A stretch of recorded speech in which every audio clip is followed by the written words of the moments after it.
everyone. If you're following fashion at all, you know that tie-dye has come back around in circuit. It used to be all the rage, and it's when the stores that are open, it's filling up their shelves again, and you'll find it online here, there, and everywhere. And you can do it at home really easily.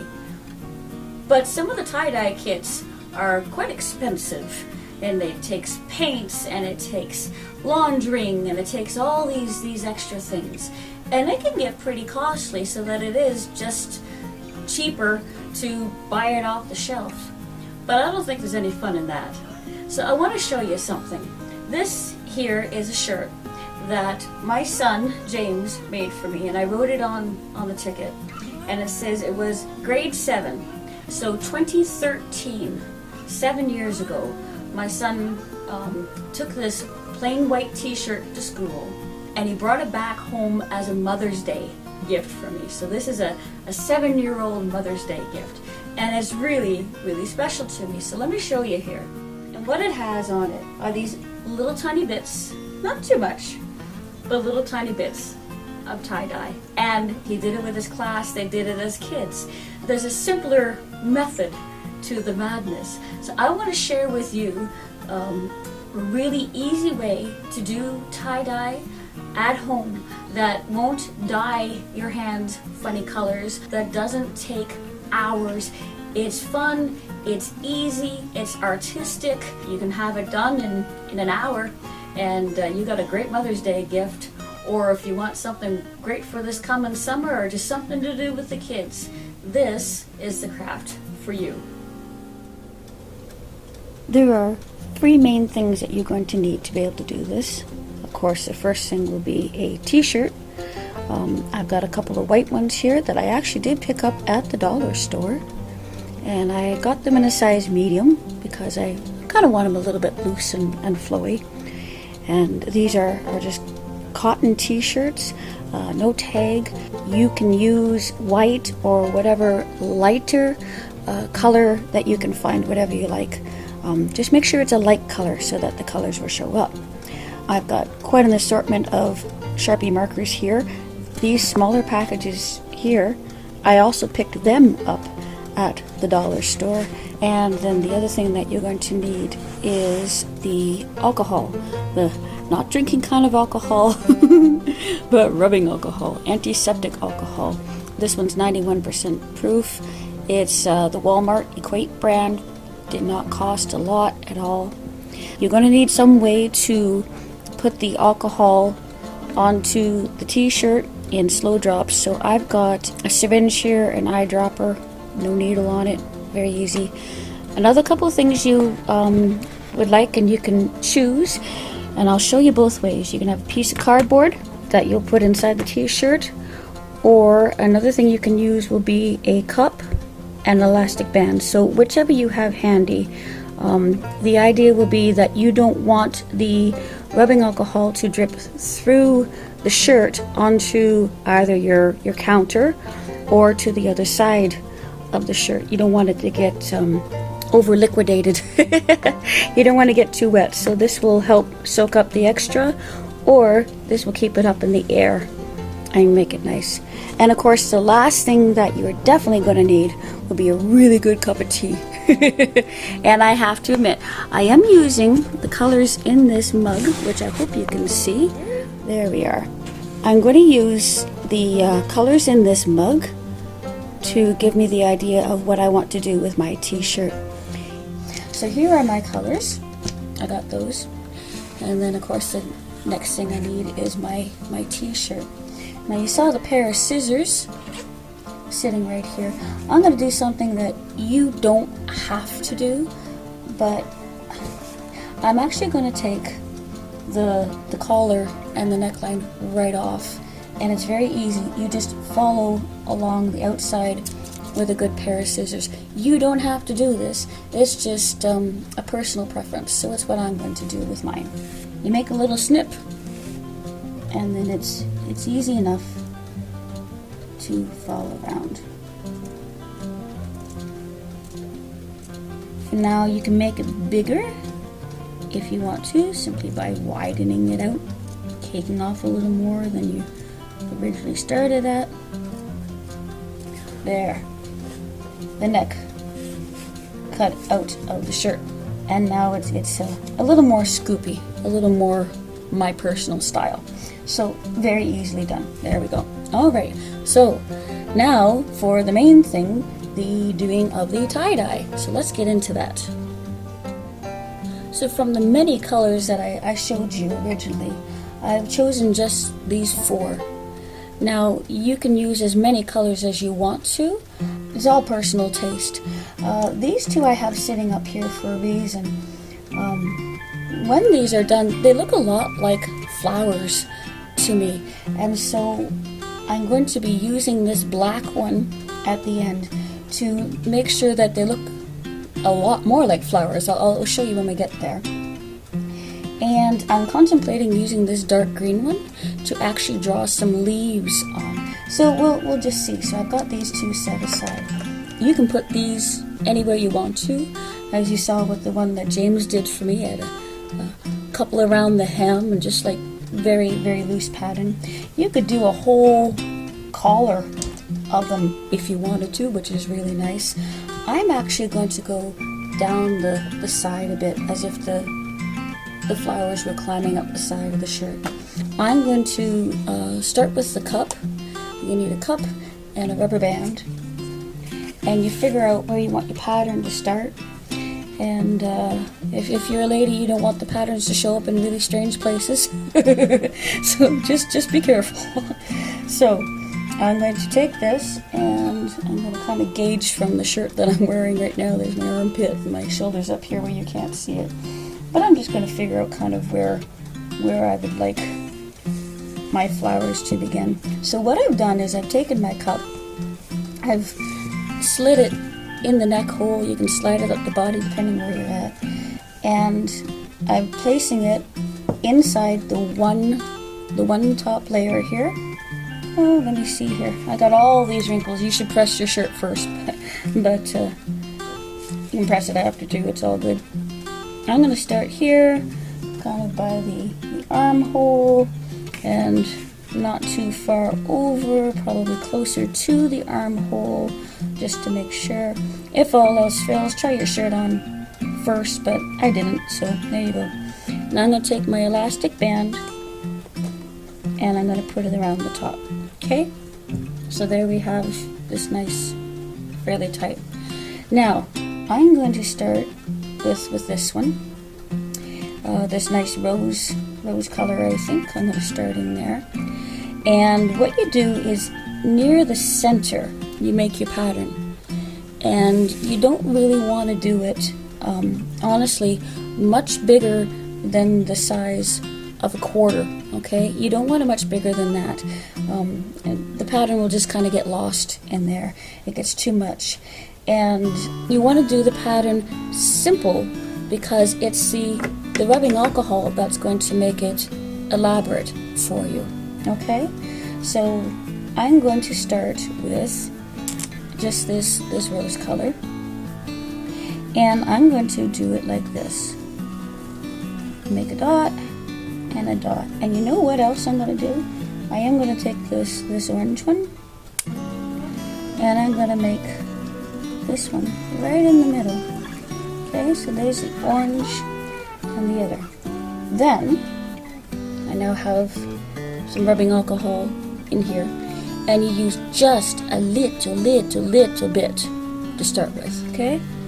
And you just drop it right in the middle, just like this. Can you see that?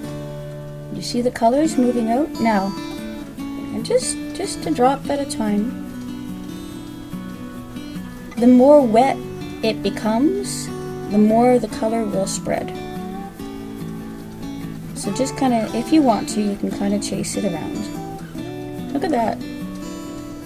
Isn't that pretty?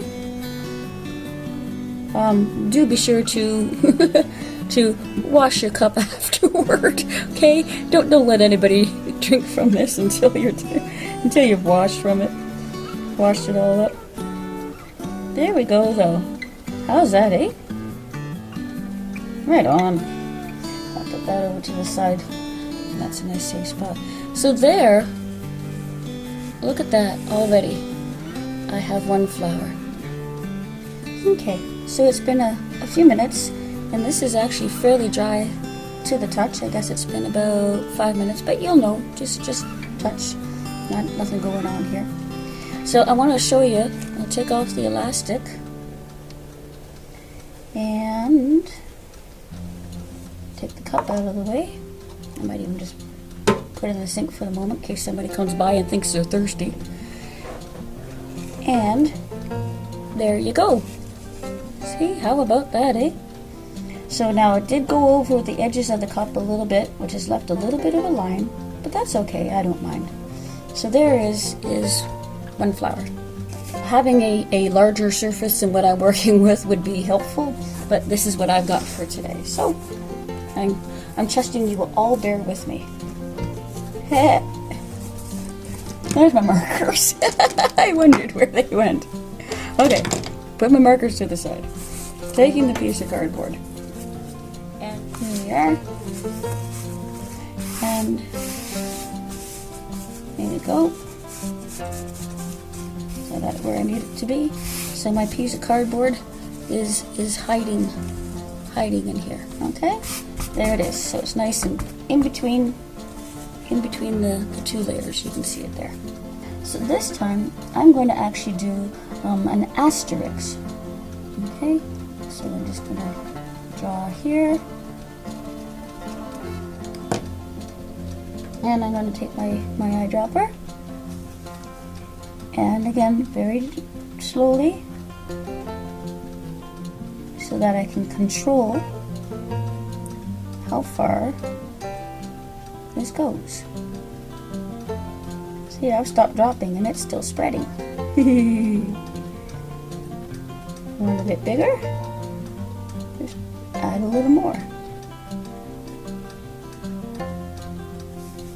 So I can still see the lines of the asterisks a little bit in there, which is convinced each petal to grow from my flower, but they haven't gotten overly out of hand. So I quite like that. I don't think I'll make that one any bigger. So using my mug for inspiration and trying out both the cup and the cardboard method, this is what I have come up with so far. And those are the 4 colors that I've used on my t-shirt, and I do have them all trailing down, just down the one side. So there's the neck, and then they're all just coming down the one side.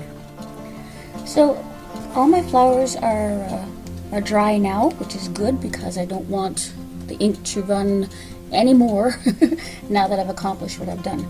And it's pretty the way it is. I like it, but I'm going to try this other thing, and I'm really praying that this works out. So let's see. What I want to do is take my marker and give my flowers just a little more definition on their outside. Now you don't have to do this, but I want to give it a go. And the other thing is since I've got 1, 2, 3 green flowers, I want to do the same sort of thing. This is going to be one specific kind of flower, so to speak. So whatever kind of a pattern I do to outline this one, I want to do on them all. So now my 3 flowers here are fairly well defined. So I think I will use that to create the outsides of the petals, just like this.